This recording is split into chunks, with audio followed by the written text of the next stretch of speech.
Best gift for everyone. Carva Mini.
Namah Shivaya. Om Namah Shivaya. Om Namah Shivaya. Om Namah Shivaya. Om Namah Shivaya. Om Namah Shivaya. Shivaya. Om Namah Shivaya. Om Namah Shivaya. Om Namah Shivaya. Om Namah Shivaya.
Om Namah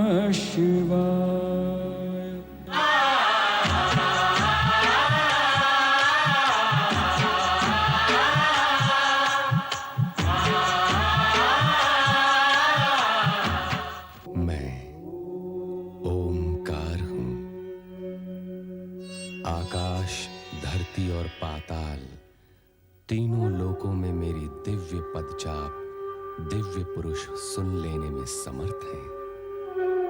मैं सर्वज्ञ ही नहीं सर्वव्यापक भी हूं कि इंद्र को दुर्वासा श्राप देते हैं।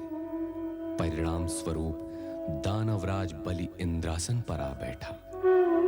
व्याकुल मन लेकर इंद्रादि देवता ब्रह्मा जी के पास आते हैं। ब्रह्मा जी विष्णु भगवान के पास जाने के लिए कहते हैं। सभी देवगण श्री हरि विष्णु के पास आते हैं। श्री विष्णु समाधान के लिए उन्हें देवाधिदेव शिव शंकर के पास भेजते हैं। शिव जी से निवेदन करने पर वे समुद्र मंथन ही एकमात्र समाधान बताते हैं। शिव जी की आज्ञानुसार नारद राहु को समुद्र मंथन के लिए तैयार करने हेतु प्रस्थान करते हैं। नहीं, दुष्ट देवताओं का कोई भी प्रस्ताव हमें स्वीकार नहीं। समुद्र मंथन का मत भी हमें स्वीकार नहीं। लगता है इसमें भी देवताओं का कोई नवीन षड्यंत्र है। नारायण नारायण, इतने शक्तिशाली होने पर भी देवताओं से भयभीत हो रहे हो? कदापि नहीं। हमारे द्वारा देवताओं को स्वर्ग से बाहर खदेड़ना इस बात का ठोस प्रमाण है कि हम देवताओं से अधिक शक्तिशाली हैं। वास्तव में तुमने तो होनी को अनहोनी कर दिखाया है। दुर्वासा के श्राप से प्रेरित होकर एक बड़ी चुनौती स्वीकार की है और उसमें विजय भी हुए हो। नारायण नारायण। निश्चित ही विजय हुए।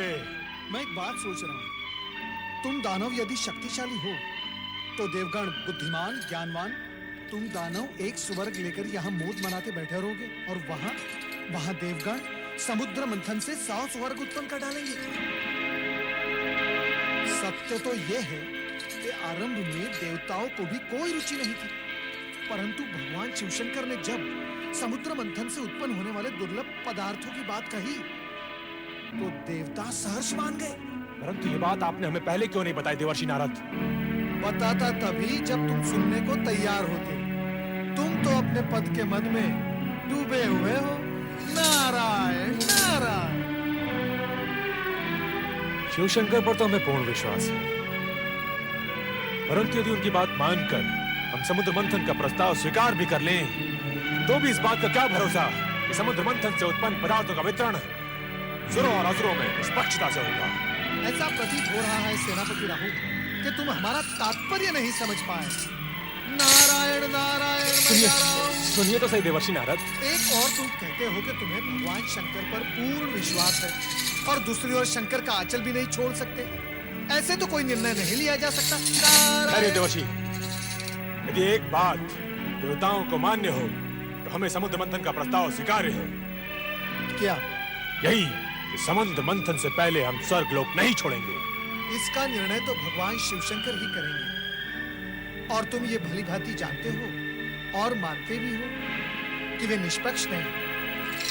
अब क्या कहें इसे, दानवों का दुर्भाग्य या देवों का भाग्य कि समुद्र मंथन से उत्पन्न होने वाले दुर्लभ पदार्थ मात्र देवों को ही प्राप्त होने की परिस्थितियां निर्मित हो रही हैं। धन्य हो प्रभु, धन्य हो। दानव अपने दुर्भाग्य का द्वार स्वयं खटखटाने जा रहे हैं। नारायण। अरे देवर्षि नारद, मैं इस विषय पर एक बार शिवशंकर से बात करना चाहता हूँ। शुभस्य शीघ्रम। देवादिदेव महादेव और सेनापति राहु एक दूसरे से भली भांति परिचित हैं। चलो चले कैलाश। ओम नमः शिवाय। कैलाश। जाइए असुर सेनापति राहु। मुझे शिवशंकर से भेंट करनी है। कैलाशपति अभी ध्यान में है, तुम्हें प्रतीक्षा करनी होगी। बात महत्वपूर्ण है, मैं प्रतीक्षा नहीं कर सकता। शिवशंकर, महेश्वर, मेरा बात मत रुको, नहीं तो अनिष्ट हो जाएगा। नारायण नारायण नारायण नारायण। शांत हो जाओ, शांत हो जाओ। अतिथि के साथ ऐसा व्यवहार शोभा नहीं देता। किंतु ऋषिवर, यह हमारे शिवजी के ध्यान में बाधा डाल रहे हैं। इनसे कहिए कि बाद में आए। नारायण नारायण, ये बाधा नहीं डालेंगे। महादेव शिवशंकर की आज्ञा से ही वे यहाँ पधारे हैं। पधारिए पधारिए राहु, पधारिए।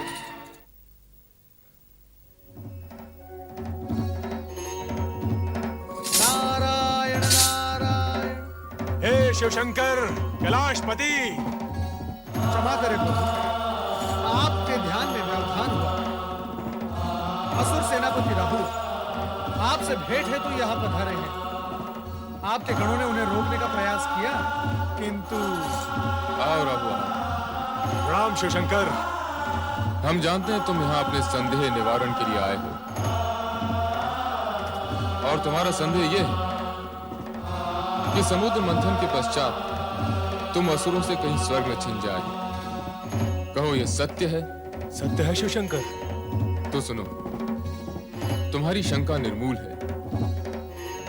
इसकी संभावना मात्र उसी स्थिति में पैदा हो सकती है यदि तुम्हारे किसी अन्यायपूर्ण और अनैतिक कार्यों के कारण देवताओं का पल्ला भारी हो जाए।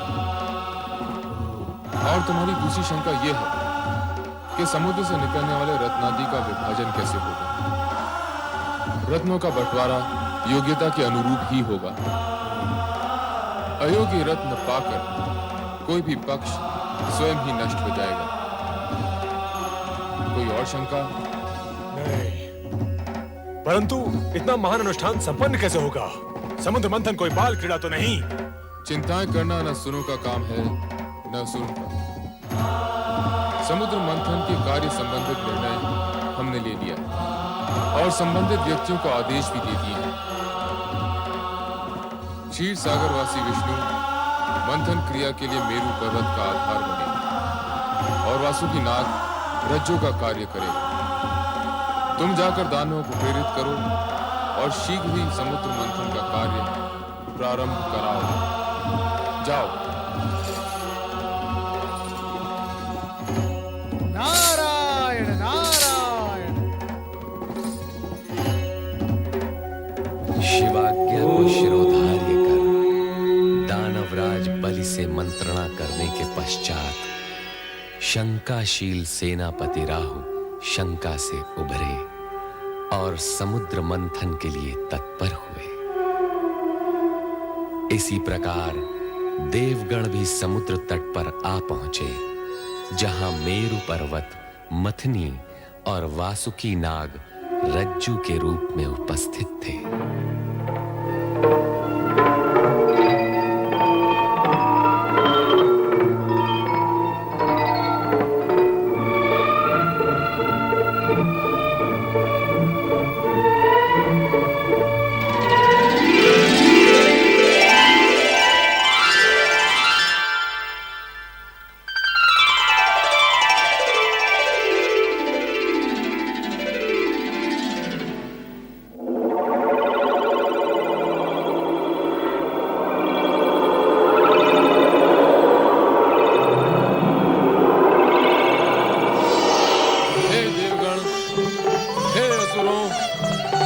समुद्र मंथन का कार्य आरंभ हो।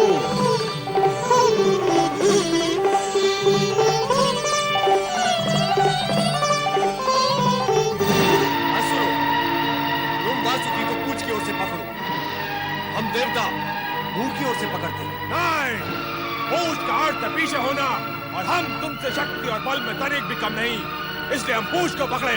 वो इसलिए कि तुम पातालवासी, सृष्टि के अंतिम छोर में रहकर ही तुम सहज रह सकते हो। कान में कौन सा मंत्र फूंक रहे हो मुनिराज? मंत्र? नारायण नारायण। मैं तो देवताओं से ये कहना था, तुम चाहे अपनी जितनी भी प्रशंसा कर लो, परंतु असुरों के समक्ष शक्ति में तुम शून्य हो, शून्य। आग और विष उगलते हुए वासुकी का मुंह पकड़ना देवताओं के बस की बात नहीं। नारायण नारायण। बहुत प्रसन्न हुए कि आज देवताओं को उनकी हीनता का ज्ञान तो हुआ। तुमने हमें हीन कहा? तो सबसे पहले यही बात सिद्ध कर ली जाए कि कौन शक्तिशाली है और कौन नहीं। क्या कह रहे हैं आप? वासुकी के मुख से निकलने वाले विष से बचने के लिए मैंने ये सब सुहाग रचा था, और आप शत्रुता पर उतर आए। सभी देवता वासुकी की पूंछ की ओर रहेंगे और हम असुर मुख की ओर रहेंगे।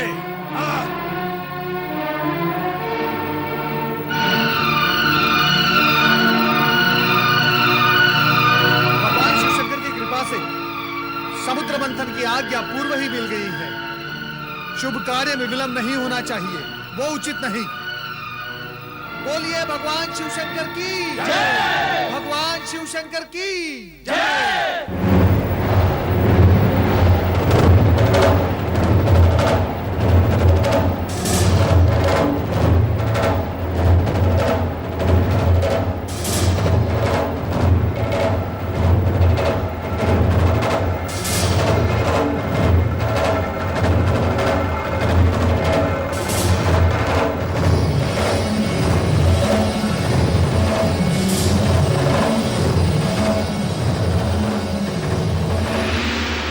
पकड़ने का निर्णय हमने उचित नहीं लिया, किंतु पीछे हटना भी तो संभव नहीं।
इसे इस सर्वनाश से बचाने के लिए हमें इस विष का पान करना पड़ेगा।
हे त्रिलोकीनाथ, कुछ कीजिए, अन्यथा अनर्थ हो जाएगा। हे जगदीश्वर, राक्षसों को यदि अमृत कलश प्राप्त हो गया तो उसे पीकर वे अमर हो जाएंगे और इन देवताओं के लिए नई बाधाएं उपस्थित हो जाएंगी। चिंता न करो नारद, अमृत देवताओं को ही प्राप्त होगा। देवगणों से कहो कि वे पंक्ति में बैठ जाएं।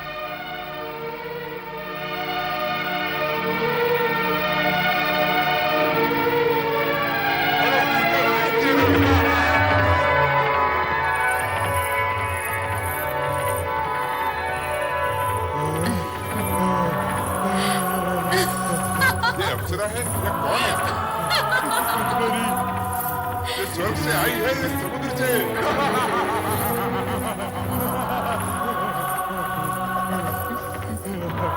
कहीं से भी आई हो, पहले अमृत पान तो कर ले।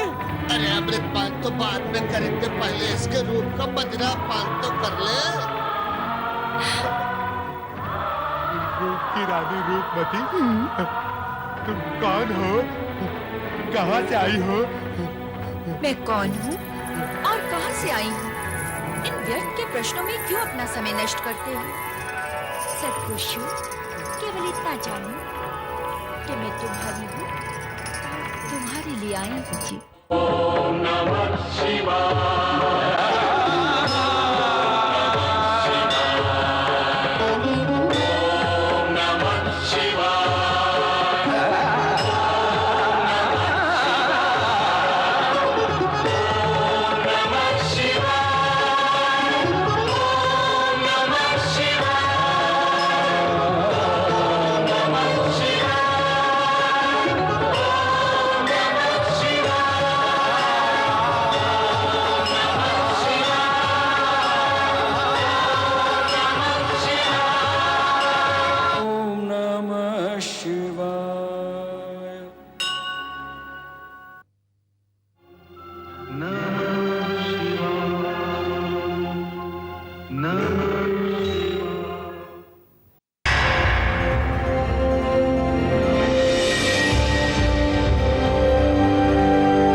Namah Shivaya.